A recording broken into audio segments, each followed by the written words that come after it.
Refund नहीं मिला, ये आजकल हर कोई इस चीज को कहता है कि मेरा रिफंड नहीं आया, आपका आया क्या, आपका आया क्या। हर कोई एक दूसरे से जानना चाहता है, पूछना चाहता है। कुछ लोगों का रिफंड तो आईटीआर फाइल होने के तुरंत 1 महीने बाद ही आ जाता है। कुछ लोगों को 1 महीने से ज्यादा इंतजार करना पड़ता है, कुछ लोगों के लिए 6 महीने भी लग जाते हैं। तो रिफंड नहीं मिला, इसका जो रीजन क्या है वो मैं आपको बहुत शॉर्ट में बताऊंगी। और अप्लाई कैसे करना है रिफंड के लिए, हमें जो हमारा रिफंड जा चुका है या हमें नहीं मिला है उसके लिए हमें क्या करना है, वो मैं आपको इस वाले वीडियो में बताऊंगी। आपको मेरे साथ एंड तक बने रहना है, बिकॉज एक बहुत ही प्रैक्टिकल और ऐसी चीज डिस्कस करूंगी जो आजकल इनकम टैक्स डिपार्टमेंट हर किसी के साथ करता है। वो बेशक आपको इन्फॉर्मेशन भेजता है, नोटिस भेजता है, पर वो क्योंकि हमारे बहुत रेगुलर नोटिस में नहीं रहता है तो वो हम उसे या तो देखकर इग्नोर कर देते हैं या कभी समझ ही नहीं पाते हैं। तो अगर आप एक कॉमन एसएससी हैं और आपके पास ऐसा कोई भी, आप मेरे इस वीडियो को देख लीजिए अच्छे से ध्यान से, और अगर आपके पास ऐसा कोई नोटिस या ऐसा कोई इंटीमेशन या ऐसा कोई मैसेज आता है, एसएमएस आता है, तो आप उसको लाइटली बिल्कुल ना लीजिएगा। अब क्या होता है आपका, जैसे मैं आपको आज एक लाइव केस बताऊंगी, तो उससे आप अपने केसेस को कोरिलेट कर सकते हैं। एंड मैक्सिमम लोगों के केसेस में ये प्रॉब्लम्स है कि रिफंड क्यों नहीं आता है, और ये रिफंड फंसे हुए हैं, अभी तक फंसे हुए हैं, और कैसे क्लेम बैक करना है वो मैं आपको बताऊंगी। और इस तरीके से क्लेम करने के बाद आपको 100% आपका रिफंड आएगा, वापस मिलेगा आपको वो पैसा जो इनकम टैक्स डिपार्टमेंट ने ऑलरेडी एडजस्ट कर दिया है। कैसे मिलेगा, उसके लिए क्या प्रोसेस करना है वो मैं आपको बताऊंगी। आप मेरे साथ बिल्कुल एंड तक बने रहिए। अगर आप नए हैं चैनल पर तो सब्सक्राइब कीजिए, पुराने हैं तो एंड तक बने रहिए, सो दैट आप इसकी एक एक बेसिक डिटेल्स और इंट्रिकसीज जान सके कि हमें किस चीज पे क्या करना है। मैं आपको लाइव एग्जांपल्स के साथ, लाइव केस के साथ बताऊंगी, और उसी एग्जाम्पल को आप अपने केस से कोरिलेट कर सकते हैं। 99% केसेस सभी ऐसे होते हैं। तो चलते हैं अपने वीडियो में। Refund adjusted, how to claim back from income tax department. अब क्या होता है, हम अपने रिटर्न सालों साल से फाइल करते आ रहे हैं, ऑनलाइन ऑफलाइन चाहे जैसे आपका हो। अभी तो कुछ सालों से, पिछले 8-10 सालों से तो हम ऑनलाइन ही फाइल करते हैं रिटर्न्स को। पर पहले जब ऑनलाइन कंपलसरी नहीं था तो लोग मैनुअल ऑप्शंस पे जरूर जाते थे। अब मेरा जो केस है, मैंने इसमें अपना फिनेंशियल ईयर 10-11 का जो रिटर्न था वो मैनुअली फाइल किया था। और मैनुअली फाइल करने के बाद ऐसा हुआ कि मैंने जो उसमें पहले 26 ईयर से भी हम ज्यादा मैचिंग करते नहीं थे। हमें तो बस जो हमें बताया गया कि हाँ ये हमारी इनकम है, ये हमारा टीडीएस कटा हुआ है, वो हमने वैसे वैसे अपने कंसल्टेंट को बता दिया, उसने वैसे ही रिटर्न फाइल कर दिया। तब उस समय ज्यादा 16 और ये सारी चीजों को कोई चेक करता नहीं था। अब ये सारे मैचिंग कॉन्सेप्ट बहुत कंपल्सरली चेक होते हैं। अब हर कोई कंसल्टेंट भी 26 ईयर के हिसाब से ही चेकिंग करते हैं, क्योंकि अब हम जान चुके हैं कि रिफंड जो है, अगर आपका 26 ईयर से मैच नहीं हो रहा है टीडीएस, तो एक वजह वो भी होती है कि वो आपका रिफंड रोक देते हैं या प्रोसेसिंग को डिले कर देते हैं, या कुछ और इश्यूज निकालकर उसको क्लैरिफिकेशन मांगते हैं वो आपसे। तो मेरा जो ये केस है, इसमें मैंने अपना जो रिटर्न है वो ऑफलाइन फाइल किया था, मतलब मैनुअल फाइल किया था, इनकम टैक्स डिपार्टमेंट में जाके सबमिट किया था, ऑनलाइन सबमिट नहीं किया था। फिर उसके बाद से मैंने बाकी के 2-3 साल के बाद से अपने रिटर्न जो है वो मैंने ऑनलाइन फाइल करना शुरू कर दिया। मैं आपको ऑनलाइन लेके चलती हूँ इनकम टैक्स के पोर्टल पे, जहां पे मैं इस केस को बहुत इजीली और क्लियरली एक्सप्लेन कर पाऊंगी आपको।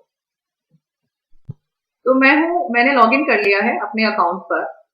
अब मैं आपको बता देती हूँ, जैसे अब मैं डैशबोर्ड वाले ऑप्शन पर हूँ। आप डैशबोर्ड वाले ऑप्शन पे आ जाइए, व्यू रिटर्न्स एंड फॉर्म्स पे आप क्लिक करेंगे। आपको अपना भी रिटर्न ऐसे ही चेक करना है। ये जो प्रोसेस है ये सिर्फ मैं अपने केस के लिए नहीं बता रही हूँ, इट्स जस्ट एन एग्जाम्पल जो आप अपने केसेस को भी चेक कर सकते हैं। इसमें मैं इनकम टैक्स रिटर्न पे चूज करूंगी, इसे मैं सबमिट करूंगी। एंड आप ये देख सकते हैं कि ये मैंने रिटर्न जो है ये असेसमेंट ईयर 15-16 से ऑनलाइन फाइल करना शुरू किए हैं। यानी 15-16 से पहले मैं सारे अपने रिटर्न ऑफलाइन ही फाइल करती थी। अब ऐसा हुआ है कि मैंने जो अपना असेसमेंट या 11-12 का रिटर्न जो मैन्युअली फाइल किया था, उसको जब मैं अपना 15 मेरा 15-16 का, मेरा 15-16 का रिफंड था, अच्छे अमाउंट का, अराउंड 40,000 रुपीज का मैंने रिफंड क्लेम किया था। इसमें रिफंड आपने कितना क्लेम किया है वो आप अपने यहाँ पे क्लिक करेंगे ITR 5 एक्नॉलेजमेंट पे, तो उसमें आपको आ जाएगा। तो अब क्या हुआ, आप जब इसकी हिस्ट्री देखेंगे, अब मैंने रिफंड तो क्लेम किया था, पर यहाँ पे ये जो स्टेटस है, स्टेटस में आगे नीचे उन्होंने कुछ नहीं दिया है। तो अगर मैं एक्टिविटी स्टेटस वाले कॉलम को चेक करती हूँ, तो इन्होंने 2016 में मुझे एक इंटीमेशन भेजी थी, intimation under section 245। Intimation under section 245 क्या होता है, इसका भी हमने एक वीडियो अपने चैनल पर ऑलरेडी डाला हुआ है कि अगर ऐसा कोई इंटीमेशन आपके पास आया है तो आपको इसमें क्या करना है, ऑनलाइन कैसे रेस्पॉन्स सबमिट करना है।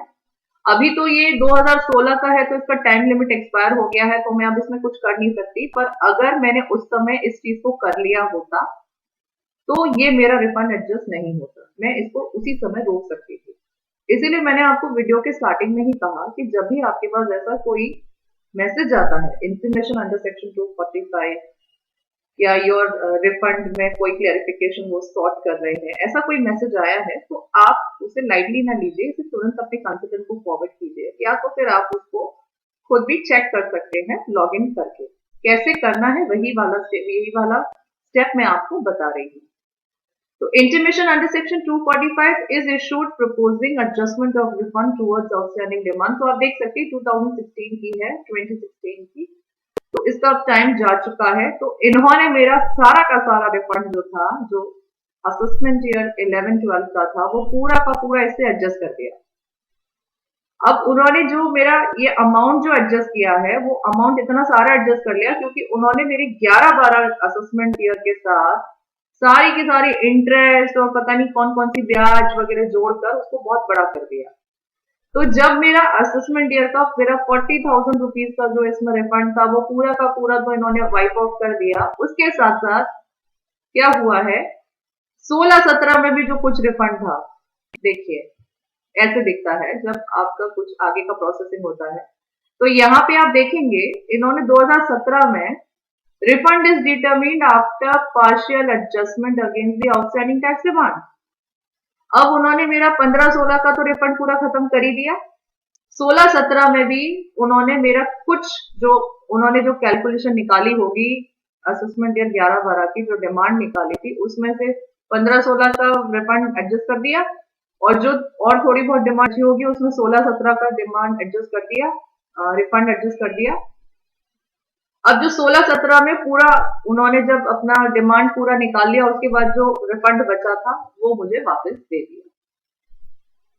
तो आपको कैसे चेक करना है कि आपका रिफंड रुकने का वजह क्या है, व्हाट इज द रीजन कि आपको रिफंड नहीं मिला है, आप इस वाले ऑप्शन से बहुत इजीली चेक कर सकते हैं।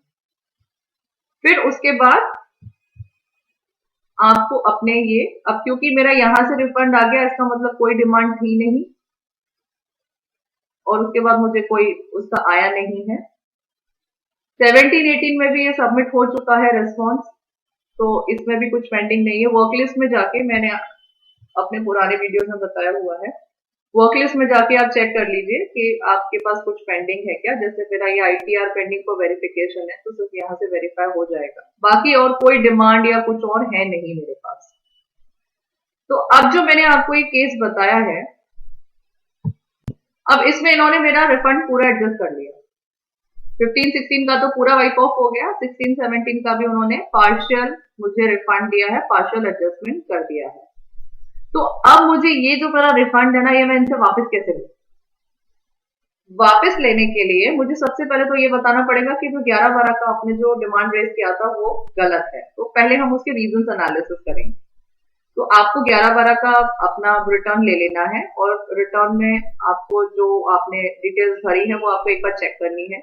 एंड आई एम श्योर जब रिटर्न भरे जाते थे पहले मैनुअल मोड में भरे जाते थे, उसमें बहुत एक्यूरेसी होती थी। जरूरी नहीं है कि मैनुअल मोड में आपने भरे हैं तो उसमें गलती होगी, उसमें बहुत एक्यूरेसी होती थी। बेशक हाथ से हम सारे टैक्सेस कैलकुलेट करते थे, खुद ही कैलकुलेट करते थे, but they use to be very specific. तो आप उसको चेक कर लीजिए एंड उसके बाद हमें ऑनलाइन ग्रीवांस रेज करनी है। मुझे ऑनलाइन ग्रीवांस का ये जो प्लेटफॉर्म है जो इनकम टैक्स डिपार्टमेंट ने बनाया है, ये बहुत अच्छा प्लेटफॉर्म है जिसमें क्विक रेजोल्यूशन होते हैं एंड हम इस वाले ऑप्शन को बहुत यूज करते हैं अपनी कोई भी ग्रीवांस को इनकम टैक्स डिपार्टमेंट में एडमिट करने के लिए एंड इनके रेस्पॉन्सेज आप बहुत इमीडिएट आते हैं। सो मैं आपको आज यही तरीका बताने वाली हूँ कि हम अपने ग्रीवांस को इनकम टैक्स डिपार्टमेंट में ऑनलाइन कैसे रेज करेंगे। मेरे साथ आप एंड तक बने रहिए, मैं आपको ऑनलाइन बताऊंगी कि हमें इसमें ग्रीवांस कैसे रेज करना है। हमें ग्रीवांस रेज करने ग्रीवांस के साथ हम एक अटैचमेंट भी लगाएंगे जिसमें हम अपना एक एप्लीकेशन बनाएंगे सो दैट हम अपना केस बहुत अच्छे से प्रेजेंट कर सकें before the jurisdictional assessing officer. क्योंकि हमारा जो मैनुअल डिमांड जो था वो जो मैनुअल डिमांड को जो एडजस्ट किया हमारे ऑनलाइन वाले रिफंड के साथ, अब उसकी सारी पावर्स जो है ना वो ज्यूरिसडिक्शनल एक्सेसिंग ऑफिसर के पास होती है, क्योंकि मेरे वाले इस केस में जो डिमांड है वो ऑफलाइन मोड में थी और ऑनलाइन वाले रिफंड के साथ उसको एडजस्ट कर दिया। तो आपको अपना सेकंड पॉइंट जो आता है, पहले फर्स्ट पॉइंट है please address the same to the jurisdictional assessing officer. तो हम इसे ज्यूरिसडिक्शनल एक्सेसिंग ऑफिसर को हम मार्क करेंगे अपना ये application. Brief elaboration of your case, तो जो मैंने अभी तक आपको बताया है, जैसे 11-12 की मेरी डिमांड थी जिससे 15-16 एंड 16-17 के रिफंड के साथ 15-16 का पूरा रिफंड वाइप ऑफ हो गया, 16-17 का पार्शियल रिफंड उन्होंने यूज किया। तो आपको एक अपनी इस केस की वो बनानी होगी केस शीट के हाँ हमारे केस में क्या हुआ है एंड फिर वो ऑब्वियसली हम जो क्लोजिंग सैल्यूटेशन होगा वो यही होगा कि आप हमारे रिफंड को जल्दी प्रोसेस कर दीजिए। क्लोजिंग कैलकुलेशन शीट देना बहुत इंपॉर्टेंट होता है।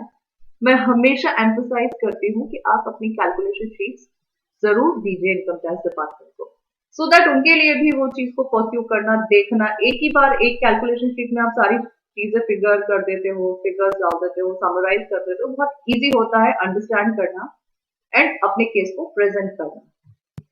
सो we are back on the portal and हम इसमें ई निवारण में जाके ग्रीवांस सबमिट करेंगे। तो हम सबमिट ग्रीवांस में हैं, तो इसमें आप देख लीजिए list of subject topics which can not be treated as grievances, वो ऑलरेडी लिखे हुए हैं यहाँ पर।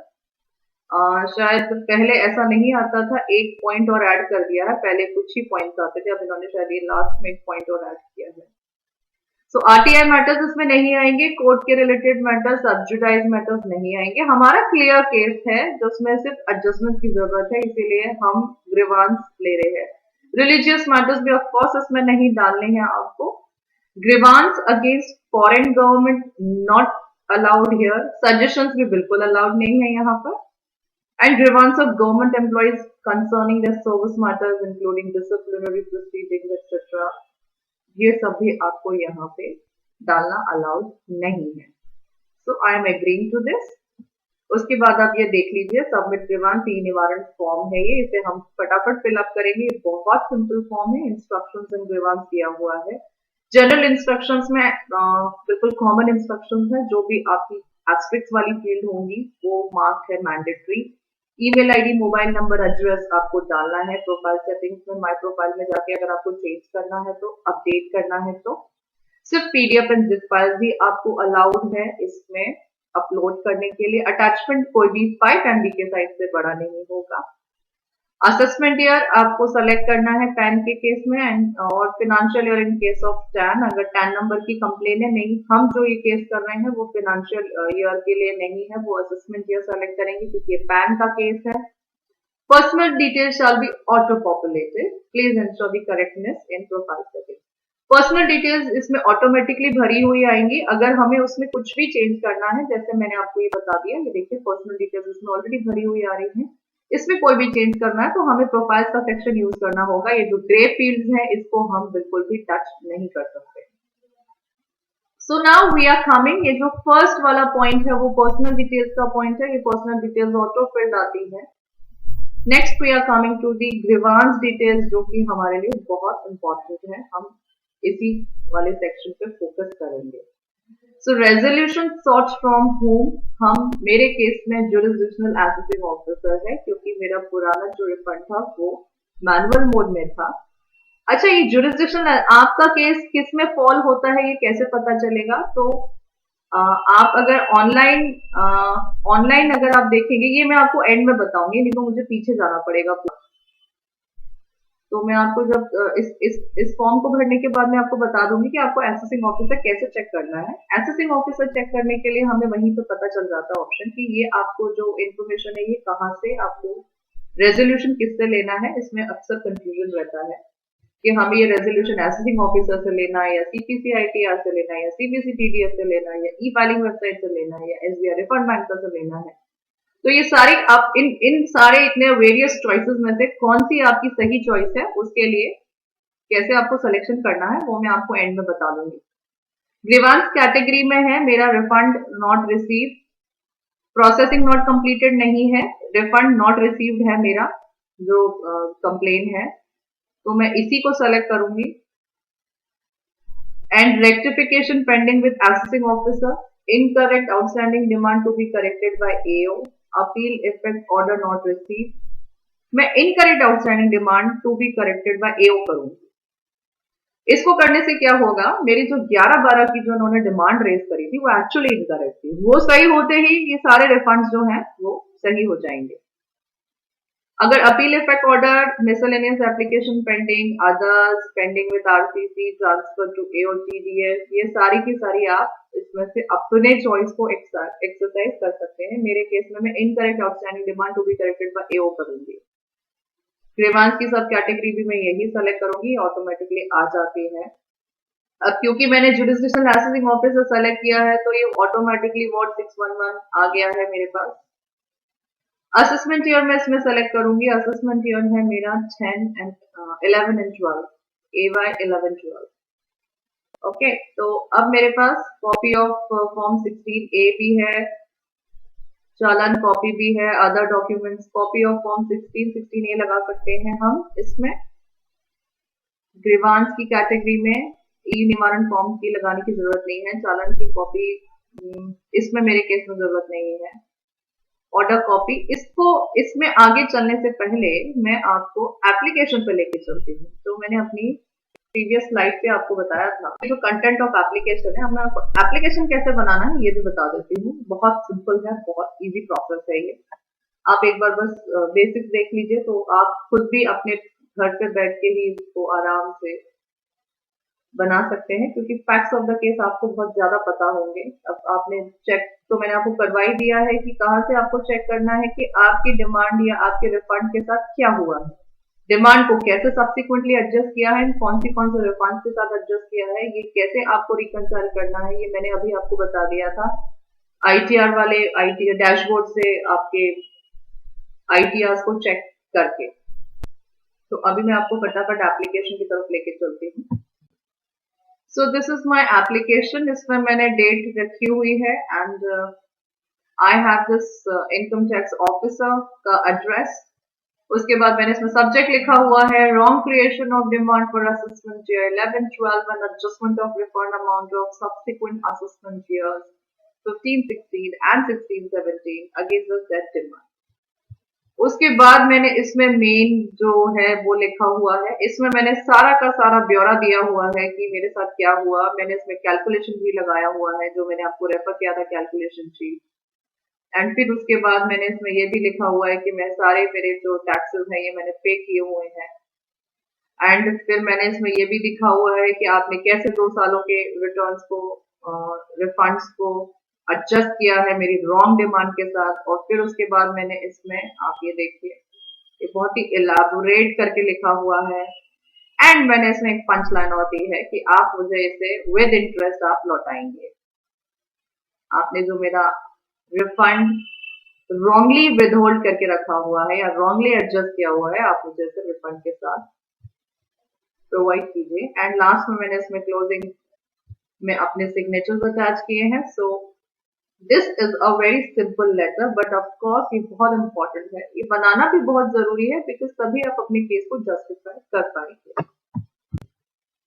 अब तो देन हम इसमें ग्रीवांस की हमारी डिटेल देंगे। 3000 कैरेक्टर्स तक हम दे सकते हैं इसके अंदर। तो इसमें मैं अपना जो मेरा लेटर है जो मैंने अभी बनाया है उसी को कॉपी पेस्ट करूंगी। तो लेटर बनाने का ये फायदा भी है कि ग्रीवांस आप बहुत अच्छे से अपना यहाँ लिख सकते हैं। तो मैं उसी को कॉपी पेस्ट कर देती हूँ। सो मैंने यहाँ पे ग्रीवांस का डिस्क्रिप्शन डाल दिया है एंड इसमें मैं अभी अटैचमेंट्स लगा दूंगी।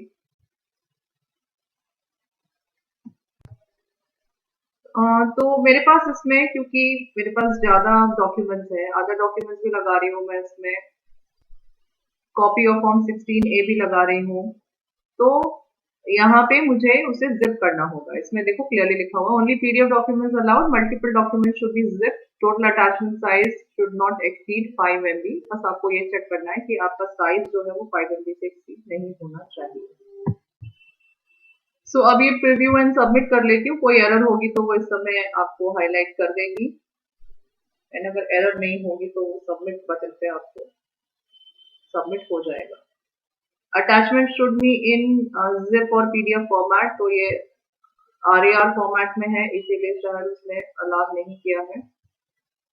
तो मैं इसको दोबारा से इसका जिप लगा देती हूँ, जिप बना देती हूँ। तो मैंने अटैचमेंट लगा दिया है, प्रीव्यू एंड सबमिट पे क्लिक कर दिया है। एरर्स हमें चेक करने होंगे।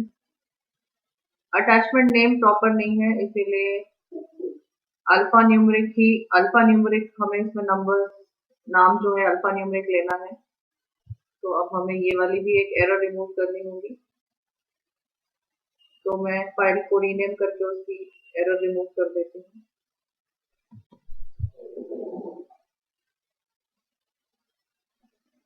प्रीव्यू एंड सबमिट मैंने फिर से क्लिक कर दिया है